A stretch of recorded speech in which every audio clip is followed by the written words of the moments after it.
되실 줄 믿습니다. 오늘은 성탄 감사 예배로 본문 말씀으로 예수님 안에 참된 행복이 있습니다 라는 제목으로 하나님 말씀 전하도록 하겠습니다. 크리스마스 때는 그 어느 때보다 조명이 화려합니다. 명동에 가보니까 백화점 전체를 LED 스크린으로 만들어서 영상을 보여주고 오색 찬란한 영상으로 만들었더라고요. 근데 그런 영상들이 밤이 되면 정말 화려한 불빛, 화려한 영상을 이렇게 송출하면서 즐거운 노랫소리와 함께 들립니다. 이 화려한 조명이 처음 보면 와, 멋있다, 와 진짜 대단하다라고 생각이 들고 좋죠. 그런데 아이러니하게 그런 화려하면 화려한 조명일수록 눈에는 무리가 갑니다. 그래서 계속 보고 있으면 눈이 부시고 눈이 아파서 잠깐은 볼 수 있지만 계속해서 집중해서 보기가 힘든 거죠. 이것이 바로 화려한 조명입니다. 우리 인생도 마찬가지입니다. 많은 사람들은 세상의 성공을 꿈꾸고 화려한 삶을 꿈꾸고 자신만의 행복을 위해서 열심히 노력합니다. 사랑하는 연인들은 누구보다 아름다운 사랑과 행복을 만들고 싶어서 선물을 주고받기도 합니다. 또 많은 사람들은 성공을 위해서 열심히 노력하면서 열심히 많이 벌어서 편안한 삶을 꿈꾸기도 합니다. 또 학생들은 열심히 공부해서 뭔가 좋은 성적을 얻고 본인의 꿈을 이루면 행복할 것이라고 생각합니다. 각각은 다 누구나 자기 나름대로의 행복을 꿈꾸면서 노력하면서 살아갑니다. 이렇게 살면 뭔가 된다고 생각하기 때문에 우리는 그렇습니다. 그런데 우리가 알다시피 이런 우리의 열심으로 만든 이런 행복이나 만족은 마치 화려한 조명과 비슷합니다. 처음 가졌을 때는 참 좋고 행복하고 만족스럽지만 시간이 지나면 이것에 대한 감격과 감동이 사라집니다. 그리고 열심히 살면서 때로는 그래서 열심히 살았기 때문에 지치게 되고 열심히 살았기 때문에 삶이 피곤해지고 이제는 쉬고 싶고 가지고 또 가져도 사실은 진정한 만족이 없는 것. 이것이 바로 우리 이 땅에서 우리가 살면서 얻으려고 하는 것입니다.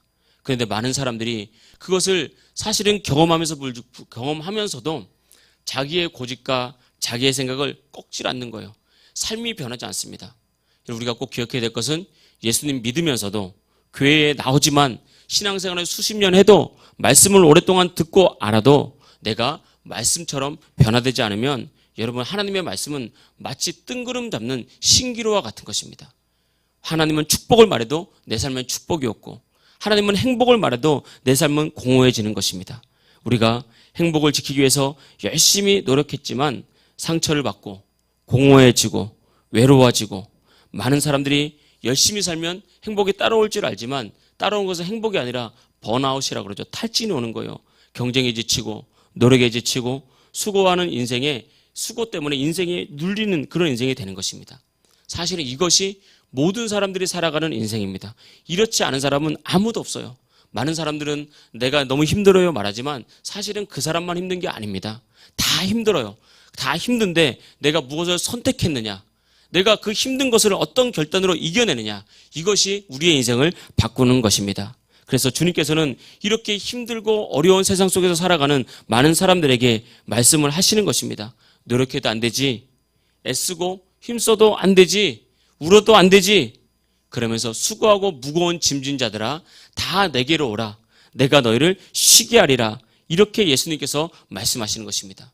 우리가 예수님께 나오는 이유 중에 하나가 바로 이거예요. 우리가 예수님께 나오면 예수님은 자격을 따지지 않고 조건을 묻지 않으시고 주님께 진심으로 나올 때 우리의 모든 수고와 짐을 가져가시면서 우리에게 평안과 기쁨을 다시금 허락해 주시는 분이라는 것입니다. 오늘은 예수님께서 이 세상에 태어나신 날을 기억하고 감사하고 축하하는 성탄절입니다. 예수님께서 이 땅에 오신 이유는 죄에 눌린 인생, 상처에 눌린 인생, 두려움과 불안과 공포에 떨면서 포로된 자들을 자유케 하려고 오신 거예요. 그래서 오늘 본문에서 내가 너희를 쉬게 하리라 그렇게 말하고 있지 않습니까? 여러분, 그래서 예수님 외에는 다른 길이 없다는 것을 알고 우리가 주님을 만날 때 우리 안에 참된 길이 열리는 것입니다. 예수님은 고통당하는 자에게 자유를 주시려고 오셨다고요. 그러니까 내가 고통을 당하고 있을 때 내가 너무 힘들어요, 너무 아파요, 너무 괴로워요 라고 사람에게 하소연하지 말고, 사람은 여러분에게 자유를 줄 수 없습니다. 그 아픔과 고통을 주님께 가지고 나와서 주님께 기도하는 거예요. 주님은 눈먼 자를 다시 보게 하려고 했습니다. 여기서 눈먼 자는 실질적으로 소경일 수도 있지만 예수님 그들을 눈먼 소경을 고쳐주셨지만 다시 말하면 마음의 눈, 믿음의 눈 먼 자들을 말하는 것입니다. 그래서 주님께서는 계속 보여주시는데도 불구하고 믿음의 눈이 멀어서 말씀을 보지 못하고 말씀을 깨닫지 못하고 끊임없이 내가 원하는 것을 바라보면서 살아가는 사람들, 그 눈에 비늘이 벗겨지면 내가 잘못 보고 살았구나, 내 눈이 정말 가려졌구나, 눈을 뜬 봉사였구나, 이것을 깨닫게 되면서 눈이 열리고 은혜가 열리는 것입니다. 상처와 실패에 눌린 자에게 자유를 주시려고 예수님은 오신 것입니다.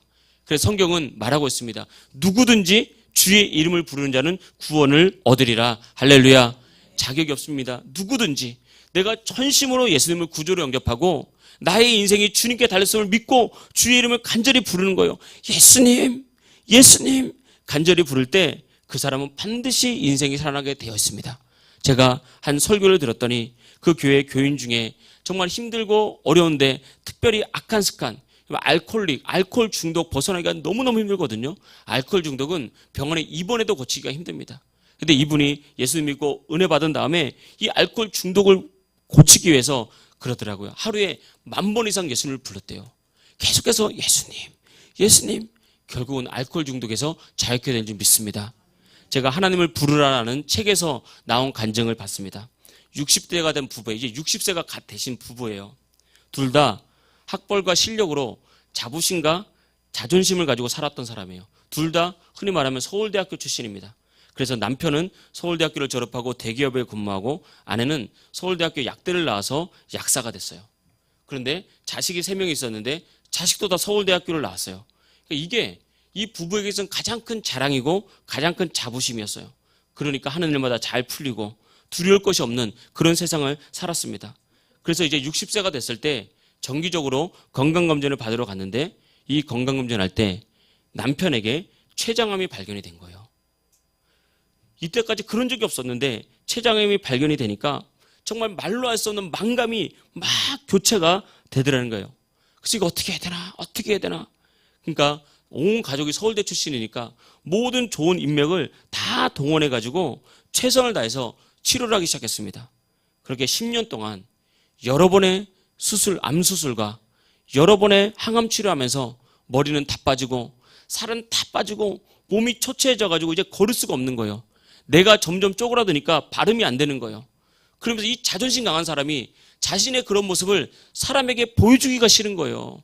멋있는 모습만 보여주고 싶은데 지금까지는 60세까지는 모든 사람이 부러워하는 인생을 살았는데 이제는 늙고 힘이 없고 말도 잘 안 나오고 글씨도 제대로 안 써지고 이제는 지팡이의 도움 없이는 살 수 없는 그런 인생이 된 것입니다.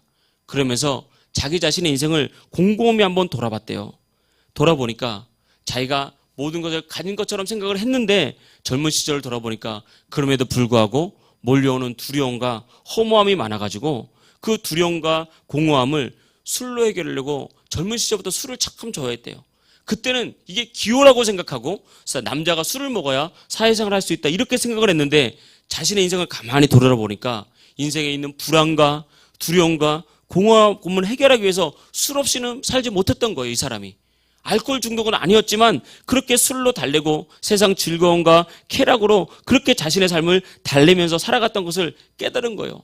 그것을 깨달으니까 이제 그제서야 내가 많은 것을 놓치고 살았구나. 학벌이면 다인 줄 알았구나. 돈이면 다인 줄 알았구나. 성공이면 다인 줄 알았구나. 이걸 깨닫는 순간 정말 헤아릴 수 없는 공허함이 이 사람에게 몰려오면서 내가 인생을 헛살았구나. 내가 인생을 잘못 살았구나. 그때 생각이 든 거예요. 내가 이렇게 살다가 죽을 때 죽더라도 이렇게 죽으면 안 되겠다. 그러면서 근처에 있는 작은 교회에 지팡이를 짚고 교회를 다니기 시작했습니다. 교회를 한번 가봐야 되겠다. 내가 예배를 드리고 그렇게 예전부터 교회 가자고 하는 사람이 많았는데 말씀을 한번 들어봐야 되겠다. 그래서 교회를 다니기 시작했어요. 근데 참 하나님께서 은혜를 주시는데 예배당에 딱 들어갔는데 작은 교회에 딱 들어갔는데 들어가면서부터 하나님께서 이분의 마음을 딱 사로잡더래요. 느낌이. 그래서 마음이 따뜻해지더래요. 그러면서 예배를 드리고 말씀을 듣는데 말씀이 깨달아지기 시작하는 거예요. 말씀이 이해가 되고 말씀이 감동이 되는데 예배를 한번 드리고 오면 두려움이 사라지고 또 예배를 한번 드리고 오면 행복이 생기고 예배를 한번 또 다시 드리고 오면 기쁨이 넘치고, 그러니까 몸은 너무 힘든데 먼저 마음이 바뀌기 시작하더라는 거예요. 그러면서 이 마음이 계속 오니까 나도 이제는 공허함이 없어질 수 있겠다. 시간이 지나니까 이제 나도 병에서 나을 수 있겠다라는 믿음이 들어가기 시작하는 거예요. 그때부터 목사님이 가르쳐준 대로 정말 몸이 너무 괴롭고 힘들고 다시 암 때문에 너무 고통스러울 때, 인생의 허무함이 갑자기 물밀듯이 밀려와서 불안하고 두려워서 잠이 안 올 때, 그때 예수님의 이름을 불러보십시오. 진심으로 예수님, 예수님 도와주세요. 예수님 도와주세요. 이렇게 불러보라고 얘기를 해준 대로 이분이 그런 게 올 때 진짜 전심을 다해서 예수님. 근데 참 놀라운 게 예수님의 이름을 부를 때마다 두려움이 사라지는 거예요. 예수님의 이름을 부를 때마다 그 예수님이 만나지는 거예요. 그러니까 그전에는 예수님을 믿는다는 것 자체, 하나님이 있다고 말하는 자체가 어리석어 보이고 그렇게 한없이 그 사람이 부족해 보이고 말도 안 된다고 생각을 했는데, 예수님 부를 때마다 자기 안에 실제적으로 예수님을 만나게 되고 그 예수님의 은혜를 베풀기 시작하니까 거부할 수가 없는 거예요. 진짜 예수님이 살아계심을 경험적으로 믿고 알게 되는 것입니다. 그래서 자기 자신이 너무 신기했대요.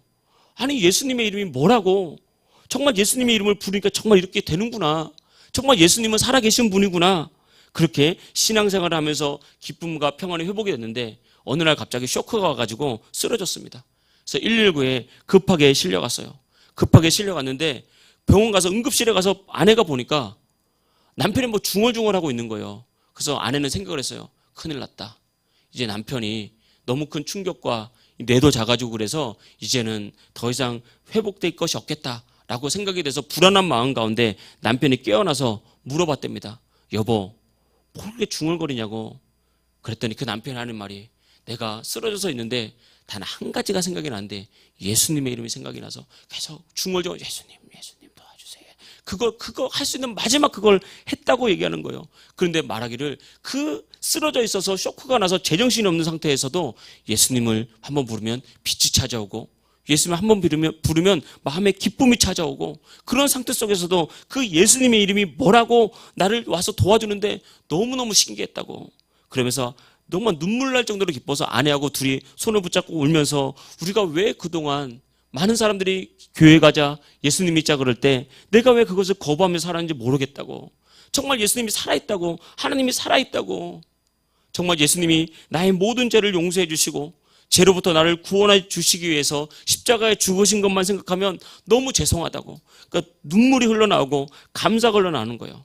그리고 태어나고 난 뒤에 이 부부가 이제 한날 한시에 오늘처럼 이렇게 같이 세례를 받은 거예요. 세례를 받고 내가 살지 죽을지 모르지만 남은 평생에 예수님 잘 믿고 우리 자녀들, 주변 사람들 전도하며 살겠다고 스스로 결단하며 살아가는데, 하나님께서 은혜를 주시죠. 모든 사람이 다 똑같은 건 아니겠지만 하나님께서 이 남편에게 은혜를 베푸시는데 기적적으로 건강이 회복되면서 지팡이를 놓게 되고 마음에 늘 기쁘고, 그때부터는 말씀을 읽으면서 하루하루 주님과 동행하는 것, 그게 너무 기쁘다고. 사랑하는 자녀들에게 늘 인생이란 게 너희들처럼 성공했다고 끝나는 게 아니야, 그게 전부가 아니야, 그걸 가르쳐주면서 아빠도 살아보니까 엄마도 살아보니까 그게 아니더라, 예수님 한 분이 있어야 되더라. 여러분 여기 공부하는 학생들 많잖아요. 꼭 기억하십시오. 여기 공부를 가르치는 부모님들 많잖아요. 꼭 기억하십시오. 그게 아닙니다. 그게 나쁜 건 아니지만 여러분 예수님 없는 행복, 예수님 없는 물질, 예수님 없는 학벌, 그거 쫓아가다가 나중에 자녀들 인생을 불행하게 만듭니다. 그러니까 자녀가 스스로가 아니라 부모가 잘못된 길로 인도해서 자녀가 불행해지는 거예요. 그래서 우리가 이 사실을 잘 깨닫고 우리도 마찬가지로 삶의 많은 어려움들 가운데 오직 예수님만이 우리의 길이요 진리요 생명임을 믿고 여러분 삶에서 예수님의 이름을 부르십시오. 그분은 살아계시고 우리 안에서 역사하시는 분임을 믿습니다. 그래서 우리가 이렇게 할 때 신앙생활을 어떻게 하는 신앙생활이 좋은 신앙생활이냐, 기초를 튼튼히 쌓아야 되거든요. 첫째는 예수님께 나오는 신앙생활이 기본적으로 좋은 신앙입니다. 오늘 성경 28절에 보면 수고하고 무거운 짐진 자들아 그를 부르면서 무엇을 요구했냐면 다 내게로 오라, 예수님께 오라 그랬어요. 많은 그리스도인들이 수고하고 무거운 짐과 아픔과 상처와 고통을 가지고 살아가면서 예수님께 치료받기를 원하고 위로받기 원하고 내 삶이 풀리기를 원하는데 중요한 것은 예수님께 나오질 않아요. 그러니까 마음과 삶이 따로 가는 겁니다. 이것이 바로 이율배반적이고 사실은 자기를 속이는 것입니다. 여러분, 사람은 속일 수 있습니다. 막 힘든 얘기, 아픈 얘기하고 자기를 포장하고 자기의 진실을 감추고 얘기하면 사람은 속일 수가 있어요. 그래서 절대 여러분 사람의 말을 믿으면 안 됩니다. 그런데 하나님은 그 말에 절대 속지 않습니다. 아무리 화려한 말을 한다 할지라도, 어떤 얘기를 한다 할지라도 예수님은 말씀하시는 거예요. 수고하고 무거운 짐을 졌냐? 내게로 오라고 했잖아. 내게로 오라고 했잖아. 내게 오면 돼. 그래서 첫 번째는 신앙생활 잘하는 것은 예수님께 나오는 거예요. 여러분, 오늘 잘 나오셨습니다. 자격 없이, 제한 조건 없이 누구든지 예수님이 구원자라는 사실을 우리가 믿고 주님께 나오기만 하면 예수님은 우리에게 힘을 주십니다. 우리 눈에 눈물 닦아주십니다. 여러분, 살면서 얼마나 많은 눈물을 흘려보셨습니까? 정말 고통과 아픔과 좌절 속에서 여러분 눈물 흘린 적 있습니까? 그때 그 눈물을 주님께 나오면 주님께서 눈물을 닦아주시면서 괜찮다. 내가 너와 함께 할게. 내가 너를 쉬게 할게. 말씀해 주시는 것입니다. 불안과 두려움에 휩싸일 때 주님께 나와서 예수님, 내가 하는 게 너무 잘 안 돼요. 내 미래가 어떻게 될지 모르겠어요. 내가 마음과 같이 예수님 잘 믿지 않게 돼요. 그때 예수님 부르면 예수님께서 우리의 불안과 두려움과 연약함을 만지면서 뜨겁게 안으면서 괜찮다. 내가 너를 도와줄게. 그러면서 우리의 불안을 확신으로 바꿔주시고 꿈꾸는 인생이 되게 하십니다. 지금까지는 경험하지 보지 못했던 참된 기쁨과 참된 행복 가운데 우리를 이끌어 주시는 것입니다. 바라기는 누구든지 이 자리에 있는 우리 모두가 예수님을 구주로 믿고 예수님의 이름을 부르면서 우리를 삶의 수렁에서 건져주시는 예수님을 만나시길 축복합니다. 두 번째, 예수님께서 말씀하시는 것은 예수님께 나왔다면 그 이유로는 예수님께 배우라라고 말하고 있습니다. 우리 계속해서 이어지는 말씀 29절입니다. 나는 마음이 온유하고 겸손하니 나의 멍에를 메고 내게 배우라. 그래야면 너희 마음이 쉼을 얻으리니. 아멘. 예수님께 배우라는 거예요. 멍에라는 것은 이제 농부가 소의 머리에 딱 씌워가지고 이제 오른쪽으로 틀면 코에 끼었기 때문에 오른쪽으로 가고, 이제 왼쪽으로 틀면 왼쪽으로 가는 거예요. 다시 말하면 예수님이 가라는 대로 가는 거예요. 그 멍에를 쓴 소는 농부가 가라는 대로 가거든요. 예수님을 배운다는 것이 무엇입니까? 지식입니까? 예수님을 배우는 건 지식이 아니에요. 예수님을 배운다는 것은 하나님의 말씀을 알고 그 성령이 오른쪽으로 가라 그러면 오른쪽으로 가고, 말씀이 왼쪽으로 가라면 왼쪽으로 가는 걸 선택하는 거예요. 농부는 절대 나의 농사를 돕는 소가 수렁에 빠지는 것을 용납하지 않습니다. 농부는 절대 내 농사를 돕는 이 소가 저렇게 절벽에 떨어지면서 절대 허락치 않는다고요. 일을 시키지만 그를 먹이고 돌보고 그와 함께 동행하는 거예요. 그 소를 보면서 아프면 고쳐주고, 마찬가지입니다. 우리가 신앙생활 잘하는 것은 예수님을 따르는 거예요. 두 번째 단계. 처음에 예수님께 왔다면 예수님을 배우고 그 예수님을 따라가라는 것입니다. 여러분, 많은 사람들은 지금까지 내 생각, 내 계획, 내 주관 따라가다가 실패했거든요. 여러분, 인생 잘 생각해 보십시오. 여러분 정말 믿음 안에서 그래도 하나님 나는 믿음 생활을 잘하고 있다라고 생각하는 분들도 계실 거예요. 잘하고 있는 것입니다. 그런데 반대로 내가 인생이 너무 괴롭고 너무 힘들고 정말 삶이 너무 지친다면 여러분의 삶을 잘 보십시오. 그 삶에 예수님이 나의 멍에가 된 것이 아니라 내 계획, 내 주관, 내 생각, 그게 딱 붙잡혀가지고 살아갔던 인생이에요. 그런데 내 주관과 내 계획 따라다가 실패했는데, 내 생각 따라가다가 내가 고통을 당하고 불안하고 일이 안 되는데, 많은 사람들이 그 고집을 안 꺾습니다. 여전히 내 계획 붙들고 있어요. 말씀이 그렇게 얘기를 해도 내가 환경이 안 돼요, 예수님. 상황이 안 돼요. 그냥 그래, 아니면 말씀 자체를 신경을 안 쓰면서 여전히 내 계획과 내 고집대로 가거든요. 그러다가 절벽에 떨어지는 거예요. 인생의 절벽은 그렇게 만나는 것입니다. 그런데 지금까지는 내 계획 가운데 살다가 인생의 막다른 절벽에서 불안하고 공포스럽고 정말 절망하며 산다 할지라도 다시 예수님 딱 붙잡고 나가면 예수님이 그 절벽에서 우리를 건져주시고 푸른 초장 실만한 물가로 우리를 인도해 주시는 것입니다. 마음에 쉼이 오고 불안은 떠나가고 평안이 오고 조급함 때문에 안절부절 못하던 인생에 확신이 생기고 미래에 대한 소망과 기대가 넘치는 그런 인생이 되게 되는 것입니다. 이 길이 바로 우리가 모든 인간이 행복에 이르는 길입니다. 이 길이 바로 모든 사람들이 성공에 이르는 길입니다. 이 길이 바로 모든 사람이 기쁨과 소망에 이르는 길이라는 것입니다. 30절 말씀 보겠습니다. 이는 내 멍에는 쉽고 내 짐은 가벼움이라. 여러분, 많은 그리스도인들이 예수님의 멍에를 매는 것을 힘든 일이라고 생각을 합니다. 아, 예수님께 나오라 그러는데 어떻게 매번 예수님께 나와? 예수님을 따라가라 그러는데 어떻게 매번 예수님을 따라와? 그건요, 내 주관이 있어서 그래요. 이제 소가 멍에를 매잖아요. 코에 딱 뚫어가지고. 그런데 주인이 왼쪽으로 딱 당기면 왼쪽으로 가면 안 아파요. 근데 주인이 왼쪽으로 당기는데 내가 오른쪽으로 가려면 콧뚜레가 꽂혀 있잖아요. 그러니까 이게 찢어진단 말입니다. 그러니까 얼마나 괴로워요. 왜 예수님 믿는 게 힘드냐? 예수님이 가라 그런 대로 가면은 평안과 확신과 기쁨이 오고 그게 그렇게 편할 수가 없어요. 그런데 예수님은 왼쪽으로 가라 그러는데 내 주관이 있어서 예수님 안 돼요. 나는 오른쪽으로 갈 거예요. 내가 오른쪽으로 고개를 트니까 이게 코가 찢어지는 거예요. 피가 나고 아픈 것입니다. 이게 바로 우리가 고통을 당하는 이유예요. 예수님 믿는 것이 힘든 이유가 바로 여기에 있습니다. 그래서 여러분, 성경은 뭐라 그랬습니까? 내가 십자가에서 못 박히면, 다시 말하면 나의 주관과 나의 생각을 내려놓고 말씀을 따라가면 사는 거예요. 그게 사는 길입니다. 근데 많은 사람들이 그게 내 뜻대로 하려니까 힘들잖아요. 아프잖아요. 괴롭잖아요. 그러니까 신앙생활을 적당히 걸쳐서 하니까 예수님 믿기 힘든 거야. 신앙생활 하기 힘든 거야. 이렇게 잘못된 신앙관을 가지고 살아갑니다. 이 잘못된 신앙관은요, 주변 사람들에게 잘못된 영향력을 흘려보냅니다. 자녀들도 부모님이 그렇게 신앙생활하면 자녀들이 보고 예수님 믿는 게 저렇게 힘든데 왜 예수님 말은 안 하지만 다 알고 있어요. 그래서 신앙이 안 들어가는 거예요. 왜냐면 자기가 봐도 부모님 예수님 믿는데 너무 괴롭거든요. 하루하루 너무 힘들거든요.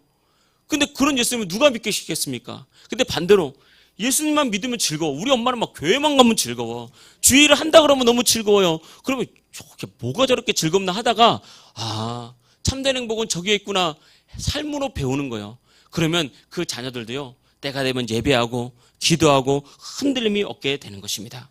저는 오늘 여러분께 도전합니다. 여러분, 하나님은 정말 여러분을 사랑하십니다.